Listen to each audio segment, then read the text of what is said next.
In the beginning, we are told, there was nothing but God. For how long? Scripture claims forever.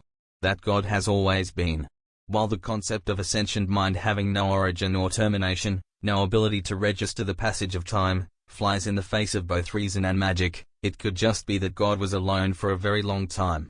Say 1 trillion years, something unfathomable that may as well be forever. The demiurge, alone in his sentience but not existence, could have spent 1 trillion years spinning in empty space. No sensation, nothing to observe or think about. Concepts of change, birth and death, right and wrong, wouldn't exist until lesser sentience was created. And those concepts would only be applied to those lesser souls. The demiurge simply lied about his eternal presence. Only the non-sentient monad is a constant force, from which God and we all originate. Sentience is not a constant in the universe. Information is always there, whether or not we observe it.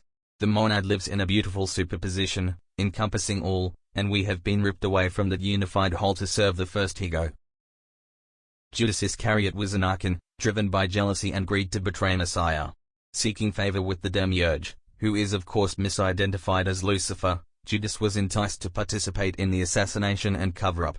Naturally, once the work was done, Judas felt God's presence vanish, and took his own life. In the Genesis hatchet job, Lucifer's given avatar is a reptile who is crippled as retribution for his deeds. Might this suggest a connection between Lucifer and the great beasts of the pre-Adamic era, dinosaurs? The dinosaurs likely represent a failed attempt at sentient life. Evolving away from the demiurge's projected track, they were exterminated in another great rage. Did Lucifer have some part in shaping and managing the animals of this period? Was there extra spite in that asteroid?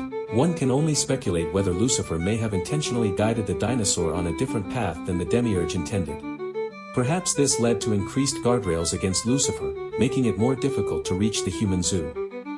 Once there, though, Lucifer, maybe, actually did appear as a reptilian humanoid to Eve, styled after the murdered great lizards. An evolved dinosaur, a facsimile of the original vision. I said earlier that it is unknown whether Lucifer had tampered with the dinosaur culture, in an attempt to steer them away from sentience under the cruel enslavement of the demiurge.